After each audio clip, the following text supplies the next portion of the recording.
नमस्कार दोस्तों, स्वागत है आपका कल के पुराण में। आज हम देखेंगे तीसरे अंश का 5वां अध्याय। तो आइए दोस्तों शुरू करते हैं। सुख बोले, उस ब्रह्मचारी को देखते ही कल्कि जी अपने सभासदों सहित उठ खड़े हुए और पाघ्य यानी पैर धोने के लिए जल, अर्घ्य यानी देवता अथवा पूज्य व्यक्ति को दिए जाने वाली आहुति अथवा उपहार और आचमनीय आदि से उनकी पूजा की। सभी आश्रमों के लिए पूजनीय उन ब्रह्मचारी भिक्षु को बैठाकर कल्कि जी ने पूछा, आप कौन हैं? आप हमारे सौभाग्य से यहाँ आए हैं। जो लोग पाप रहित है, पूर्ण है, सबके मित्र है, वे लोग प्रायः संसार का उद्धार करने के लिए पृथ्वी पर घुमा करते हैं।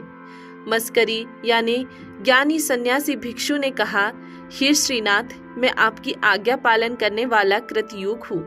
आपका यह अवतार तथा प्रभाव प्रत्यक्ष देखने की इच्छा से यहाँ आया हूँ। आप अपाधि रहित, विभेद गुणों रहित काल स्वरूप है। आप क्षण, दंड, लव, खंड आदि से इस समय उपाधि वाले हुए हैं। आपकी ही माया से सारा संसार उत्पन्न हुआ है। आपकी इच्छा से ही पक्ष यानी पखवाड़ा, दिन रात, मास, ऋतु, संवत्सर, युग आदि और 14 मनु नियमित रूप से प्रकट होते हैं और आपका कार्य करते हैं।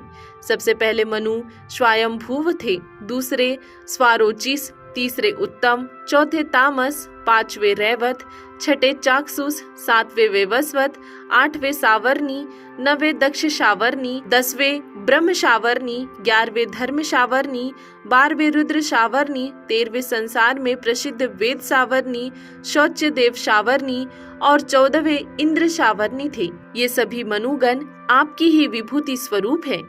ये सभी मनु अलग अलग नाम और रूपों में आते हैं, चले जाते हैं और संसार को प्रकाशित करते हैं।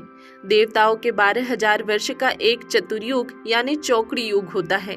ऐसे ही 4,000, 3,000, 2,000 और 1,000 वर्ष में क्रम से सत्य, त्रेता, द्वापर और कलयुग होते हैं। इन चारों युगों की पूर्व संध्या क्रमशः 400, 300, 200 और 100 वर्ष होती है।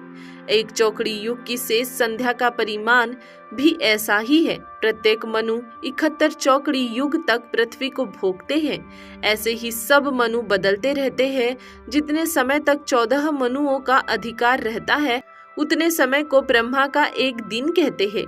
इसी समय के बराबर ब्रह्मा की एक रात होती है। इसी प्रकार काल, दिन, रात, पतवाड़ा, महीना, साल और ऋतु आदि उपाधि यानी भेद दिखाने वाले गुण धारण कर ब्रह्मा जी की जन्म, मृत्यु आदि का विधान करते हैं। जब ब्रह्मा जी की आयु 100 वर्ष यानी ब्रह्मा जी के 100 वर्ष हो जाती है, तब वे आप में लीन हो जाते हैं। इसके बाद प्रलय काल बीत जाने पर, हे प्रभु, ब्रह्मा जी आपकी नाभि कमल से पैदा होते हैं। इन कालों के अंश में मैं कृतयुग हूँ। मेरे अधिकार में उत्तम धर्म का पालन किया जाता है।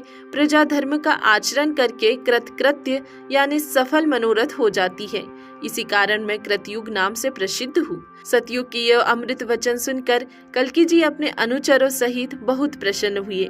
कलिकुल का नाश करने में समर्थ कल्कि जी सतयुग के आगमन को देखकर कली के अधिकार वाली विषसन नामक नगरी में युद्ध करने की इच्छा से अपने अनुयायियों से बोले, जो वीर योद्धा हाथी पर चढ़कर युद्ध करते हैं, जो रथ पर चढ़कर युद्ध करते हैं, जो घोड़ों पर चढ़कर युद्ध करते हैं अथवा जो पैदल चलकर युद्ध करते हैं, जिनका शरीर सोने के विचित्र आभूषणों से शोभा पा रहा है, जो लोग भांति भांति के अस्त्र शस्त्र धारण करने के योग्य है और युद्ध कला में कुशल है, ऐसे वीरों को लाकर उनकी गिनती करो।